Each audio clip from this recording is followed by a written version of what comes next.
Friends, നമുക്ക് ഒരു നാസ്കിയുടെ reel വന്നിട്ടുണ്ട് സർവീസിന്. ഇപ്പോൾ നിലവിൽ കസ്റ്റമർ ഇത് ഇളക്കി ഒക്കെ ചെയ്തിട്ടൊക്കെ ഉള്ളതാണ്. ഇതൊക്കെ നല്ല രീതിയിൽ അഴുക്കുണ്ട്. നാസ്കിയുടെ ഗിയർ വേറെ, ഇത് പുതിയ ഗിയർ കേട്ടോ. ഇതിൻ്റെ പഴയ ഗിയർ എൻ്റെ ഇതാണ്, ഇതിൻ്റെ ടീത്ത് പോയതാണിത്. ഇത് പുതിയ ഗിയർ, നമുക്ക് ചേഞ്ച് ചെയ്യാനുള്ള ഗിയർ. പിന്നാണെന്നുണ്ടെങ്കിൽ ബെയറിങ്സുകൾ മാറി വെച്ചിട്ടുണ്ട്. കാരണം ഇവിടെ ഒരു ബെയറിംഗ് ഉണ്ട്, ഈ സൈഡിൽ വരുന്ന ബെയറിംഗ് പൊടിഞ്ഞു പോയതാണ്. ആ ബെയറിംഗ് പൊടിഞ്ഞു പോയിട്ടുണ്ട്. പിന്നെ മെയിൻ ഷാഫ്റ്റ് ബെയറിംഗ് ഇത് കുഴപ്പമില്ല, അഡ്ജസ്റ്റ് ചെയ്തിടാം. പിന്നെ അതേപോലെ ഇതിനകത്തൊരു ബെയറിംഗ് വരുന്നുണ്ട്, ഇവിടെ ഒരു ബെയറിംഗ് വരും. നാസ്കി ഫുള്ള് പണിഞ്ഞു കേട്ടോ, പിന്നെ സെറ്റപ്പായിട്ട് പണിഞ്ഞ് സർവീസ് ചെയ്ത് കഴിഞ്ഞ കണ്ടീഷനാണ്.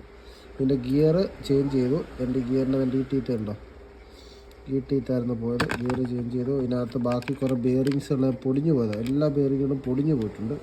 ഇതിൻ്റെയൊക്കെ ഇന്നറും ഔട്ടറും ഒക്കെ മാത്രമാണിത്.